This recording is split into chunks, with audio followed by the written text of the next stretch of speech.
Iwang ng Cubao Festival. Sagana kasi sila sa isda. Kaya mga travel, bisitahin nyo ang Barangay Buhatan, Santo Domingo, Albay tuwing sasapit ang buwan ng Pebrero.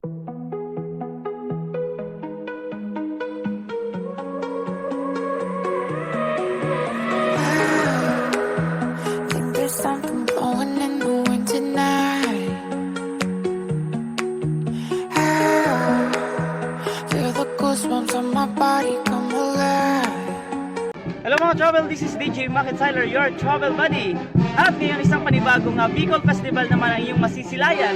Nandito tayo ngayon sa Barangay Buhatan, Santo Domingo, Albay, kung saan ipinagdiriwang nila ngayon ang Cubao Festival 2023. Alam mo mga travel, ang Barangay Buhatan na Santo Domingo, Albay ay sa napaka luklok na barangay na hindi natin gaanong napupuntahan, pero ngunit kapag nagkakaroon sila ng kanilang festival, talagang ipinagmamalaki nila ang kanilang Cubao Festival. Siyempre mga travel, alam naman natin kung ano ang mga hanap buhay ng mga taga dito sa Barangay Buhatan. Siyempre unang-una sa lahat ang mangingisda, dahil ang barangay na ito ay malapit mismo dito sa baybaying dagat. Kaya naman syempre ang pinaka number one na kanilang hanap buhay ang pangingisda, lalong lalo na ang maghuli or maghanap ng Cubao dito sa kanilang barangay. Cubao Festival ang kanilang ipinagdiriwang dahil dito sa kanilang barangay talaga namang maraming biyayang Cubao ang kanilang natatanggap.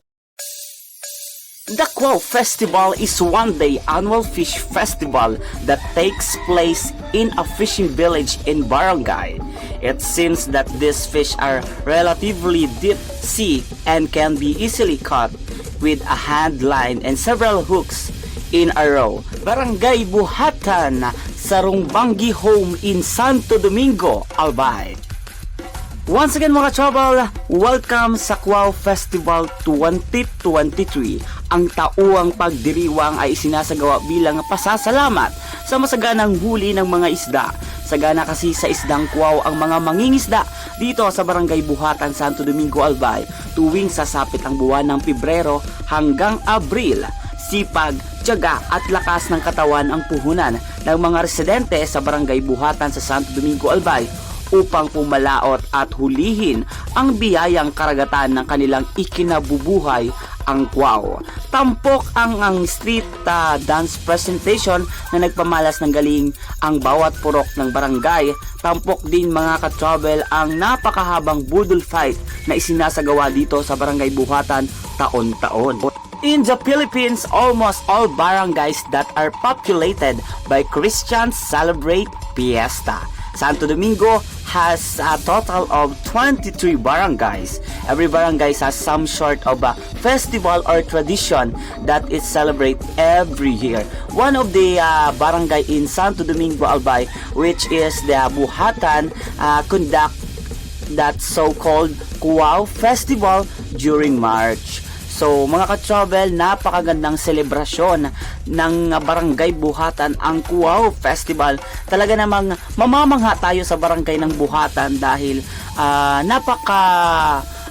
talagang colorful ang kanilang pag-celebrate ng kanilang fiesta, dahil minsan lang natin makita na ganito kaganda ang pagdiriwang nila ng piyesta sa isang barangay. We celebrate this just like the Bangus Festival. This is not a big celebration. We only do this for our member, the abundant catch of this kind of fish.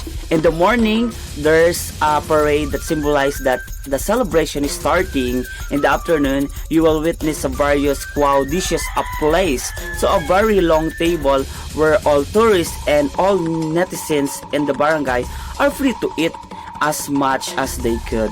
In the evening, you can enjoy the various talents. The contestant of Buhatan Get Talent. There's more fun festival held in our place that other people do not know the most, because our barangay is a remote area, but I'm telling you, you need to experience the Cubao Festival. I'm sure you will enjoy mga ka-travel. So Santo Domingo is basically an agricultural commonly with 2,934 hectares or 70% of the land area devoted to agriculture. The rice, the coconut, corn and root crops are the leading agriculture products and fishing as the major source of livelihood of the constituent of the municipality. Isa na ito mga ka-travel sa napuntahan kong barangay na napakagandang selebrasyon ng kanilang piyesta. Makikita natin mga ka-travel, talagang napaka-colorful at talagang pinagandaan ang kanilang piyesta ngayong taon. Alam niyo ba mga ka-travel, ang Barangay Buhatan is sa medyo malayo sa sentro ng Santo Domingo, Albay. Ngunit kapag tayo ay pumunta dito at bumisita, makikita natin ang kanilang ganda ng kanilang barangay. Kaya naman mga ka-travel, bisitahin nyo rin ang Barangay Buhatan here at Santo Domingo, Albay, para makilhok sa kanilang taunang pagdiriwang ng Cuau Festival. Sagana kasi sila sa isda. Kaya naman mga ka-travel, bisitahin nyo ang Barangay Buhatan, Santo Domingo, Albay tuwing sasapit ang buwan ng Pebrero hanggang Abril.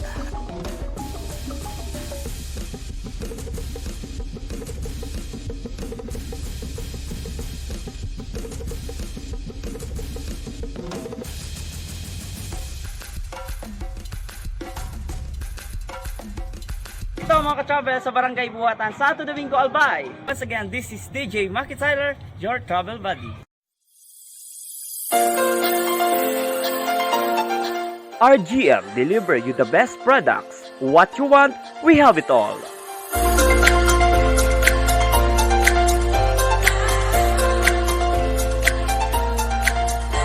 RA The Flower Express. Express your love across the miles.